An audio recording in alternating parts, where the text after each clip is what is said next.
Hello YouTube, it is your boy JZTV back with another video, and in this video we are going to be talking about the 2010 American supernatural horror film directed by John Eric Dowdle.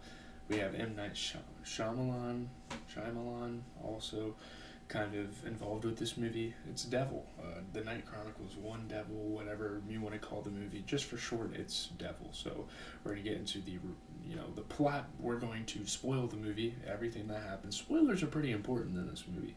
A lot of things happen in this movie that you don't necessarily expect, but yeah, let's get into it.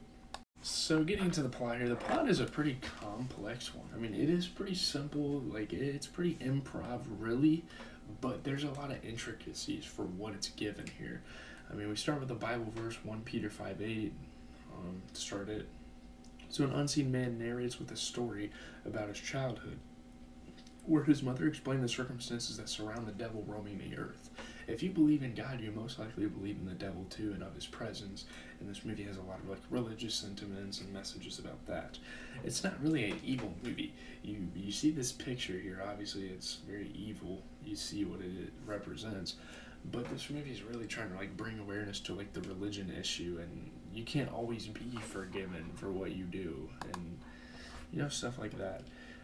So a man jumps to his death from a skyscraper, leaving a suicide note about the devil's approaching presence. Apparently, the devil was near, and he wanted to just end the misery. Shortly thereafter, an elevator in the building gets stuck with 5 people inside: a temporary security guard, a mechanic and former soldier, a mattress salesman, a young woman, and an elderly woman. So we don't really know a whole lot about these people starting off, but yeah, they're stuck in an elevator. A repairman cannot get the elevator working and nearly dies while attempting to do this. Obviously, the elevator work is super dangerous, of course. A lot of things can go wrong, you can only assume. In the elevator, the lights frequently flicker and turn off completely for intervals. During an interval, one of the security guards, Ramirez, who I believe was narrating this story actually, he was the one that experienced all this because he had all the devil visions, and he saw his presence and had this story to tell. One of the security guards, Ramirez, watching through the security camera, sees a face on the monitor he believes is the devil, but his partner Lustig doubts it. He just thinks it's some sort of freeze frame of it looks like a fucking person though. I mean, I don't if that happened in real life and I saw that and I was a security guard, I don't know. I believe something was up. You're what the hell is that? Is someone playing a prank on us? That looks so much like this evil person's face. Yeah. At the same time, the young woman feels something on her back, and the group becomes suspicious of the mattress salesman. This is a super weird, kind of perverted, dude in this elevator. So when the lights return, the young woman has a bite mark on her back, and the salesman has blood on his hands. So people are well, he did it. But that's the whole time, it's pretty much the devil framing things on people and seeing if they're going to take the blame, if they're going to blame others, yeah. Detective Bowden, who was investigating the earlier suicide, is called to the scene. Obviously, he's a part of Philadelphia PD. He deals with a lot of things in the metro area. So the lights go out again, and the elevator mirrors break. And every time that the lights go out, boom, something happens. When the lights return, the mattress salesman's jugular vein is impaled with a broken mirror shard, and he dies, escalating it into a crime scene investigation. So someone officially fucking died. Now it's getting serious. Now it's okay, something's going on here. One of us is a murderer. That's what they're thinking this entire time. They're trying to move blame to each other when really it's the devil's doing, Outside, security guards, the repair technician, and the fire department attempt to get in to no avail. The passengers begin to suspect each other while the security guards monitoring through the camera talk to them one way via the speaker, as they cannot hear the passengers. Obviously super unfortunate, but again, it's kind of the devil's doing here. So as the group argues, the repair technician's rappelling device breaks, and he falls to his death on top of the elevator, terrifying the occupants. You hear a loud boom on top of this elevator, and it's, believe it or not, the repairman falls to his death. Ramirez tries to convince the detectives that this could be the devil's meeting, but is unsuccessful in kind of conveying that story out to them, which he was right the entire time. It's one of those horror movie tropes. Someone says something, that is exactly what happens, and no one believes it until it actually happens. It just shows how stupid society is, to how closed-minded we are to really hear what someone has to say. An unknown woman attempts to enter the building unsuccessfully and goes around to the back. You're kind of suspicious. You're like, who the hell is this, you know? Bowden and his partner, however you say his name, use the sign-in sheet and elevator camera to identify the group. They're like doing a whole criminal investigation here. The temporary guard is identified as Ben Larson, who has a criminal record of assault and beating someone into a coma. Everybody kind of has dirt on their hands here, and that can kind of apply to like real life. The mattress salesman is identified as Vince McCormick, who lost many people their assets through a Ponzi scheme, so he's pretty much like a scammer, you know. He doesn't seem like the violent type, and they don't figure that out until after he dies. The young woman is identified as Sarah Caraway, who is married to a rich man and plans on leaving him after stealing his money, as she has done before, and the arrests have pretty much stopped up until now. The elderly woman is identified as Jane Kowski, who was caught on the security camera stealing a woman's wallet. And yeah, there's quite a twist at the end with this girl. I think this movie takes some really interesting directions, and it has a play on names. I think it's, yeah. The mechanic and former soldier cannot be identified due to him not signing in, making him the main suspect. Like, yeah, they figure, well, this guy had to do it because he's hiding his identity, you know, to the people at the sign-in desk, you know. He doesn't want to be suspicious, I guess. Upon review of security footage, the detectives see the mechanic had entered the building with a bag he does not have anymore. They find the bag filled with tools hidden in the lobby bathroom and suspects him even more. This makes him look even worse. Suddenly, the lights in the elevator flicker and shut off a fourth time. When they turn back on, the older woman is seen hanging from the ceiling by her neck via a light cable. So pretty much, they think someone hung her or she hung herself. I don't know. So Ramirez shows Bowden the devil face he saw earlier, but Bowden does not believe him. Everyone's just like, oh, this is a figment of your imagination. This is just some weird like light reflection. Yada, yada, yada. Bowden then discusses the death of his wife and son. They were killed in the hit and run 5 years prior, and the driver left a note that said, I'm so sorry at the scene. And wow, what a nice little plot twist we're going to get at the end of the film here with that same occurrence.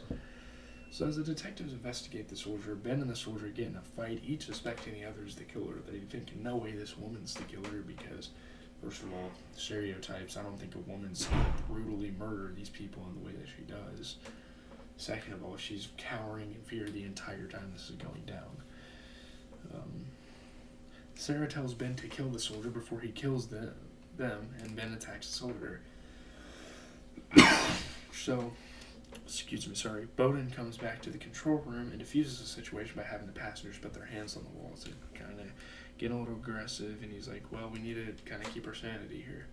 Out of answers, Bowden asks Ramirez how to save them if the devil was truly there. You know, like, Ramirez responds, they all die. Like, this is how the story's supposed to go. This is their fate. Lustig goes to the basement to shut off the power where the firefighters are drilling into the wall. He notices a shorted wire on the floor and attempts to move it, despite the wire sparking in a large puddle of water. You fucking idiot. I don't know what you're doing.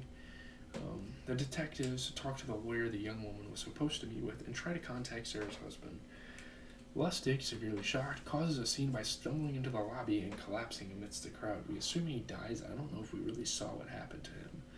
Bowden calls for the medics. So in the elevator, Sarah takes her hands off the wall, but the soldier tells her to put them back. You can't really trust anyone at this point. Bowden discovers that Sarah took all her husband's money and her husband might know it. So that might be a person of interest for, causing all these problems in the elevator. I don't know. After learning the husband owns the building security company, they suspect the husband hired Ben to kill Sarah and that he killed the others to cover it. However, the fourth outage ends with Ben's neck broken. Every time the devil hears that these people are accusing someone of doing things, it's the wrath. He takes it out. It's like, you stupid humans, you're blaming each other when really it's all my doing. Hold on one second. So it's an interesting pattern here. Like, every time someone suspects that one of the persons is the murderer, they end up dying. So, yeah. So, However, the fourth outage ends with okay. So the soldier and Sarah suspect each other arming themselves with nightmare shards, but Bowden diffuses the situation by telling them about his recovery from alcoholism following his family's death. Like, he's kind of trying to be like a therapist for them and kind of soothe them, because it seems like they're going through a lot of shit right now. Obviously, you know. The lights go out again and Sarah's throat is slit. The soldier tries to stop the bleeding because he knows he didn't do it, and Sarah didn't do it because she's dead. I don't know. So the unknown woman from before is brought into the control room. She tells him that the soldier is her fiance. He actually came for a job interview and he did not want to take his tools along, so he hid them. He has requested his fiance to fetch him after the interview. His name is Tony Janikowski, huh? Doesn't that sound familiar? Well, we're going to figure out here in a little bit. The detectives realized he had signed in, and Jane Kowski, the elderly woman's presumed identity, was not real. This was not a real person. This was like pretty much the devil, manifesting the form of the elderly woman. It's so crazy, how this movie does this, honestly. It's so cool, like, just playing on the name, and I love it. That's a really effective twist in the film, honestly. And so, yeah, they still don't explain why he didn't, I guess he signed in under Jane Kowski. I don't know. I'm so confused, though. Whatever.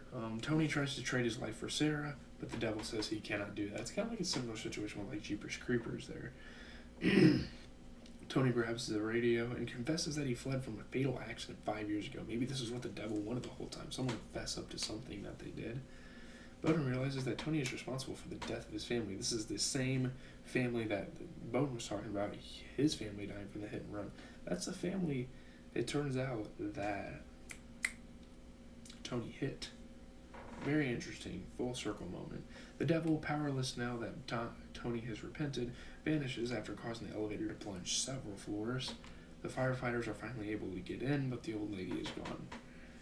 As the corpses of Sarah, Ben, and Vince are wheeled away, Bowden decides to take Tony into custody, and while en route, reveals to Tony that it was his family in that accident. Much to his own surprise, he forgives Tony. It's like, you know what? You confessed to it. At least you manned up to it. Yeah, you went through so much torment in there that I gotta forgive you for that. So yeah, let's get into the review. The interesting thing is that this was supposed to be a bunch of films put together. My God, there's so many pieces of shit cars on campus.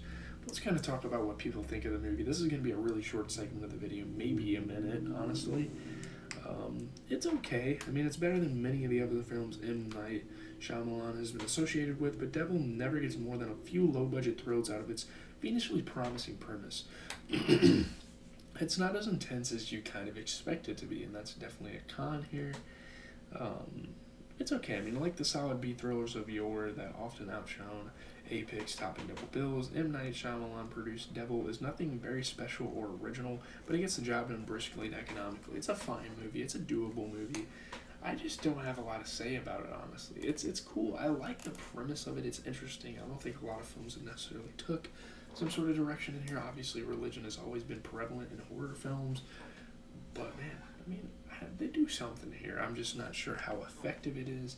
I'm out, though. I'm going to give you guys a really short outro. I know that review really wasn't nothing much. But there's not much to talk about. This movie isn't really a critical movie in history. Not a lot of people talk about it. So yeah, I think it's solid. I think if you want to watch a horror movie and you don't have anything else to watch, it's perfectly fine to watch that. And the twist is pretty damn good.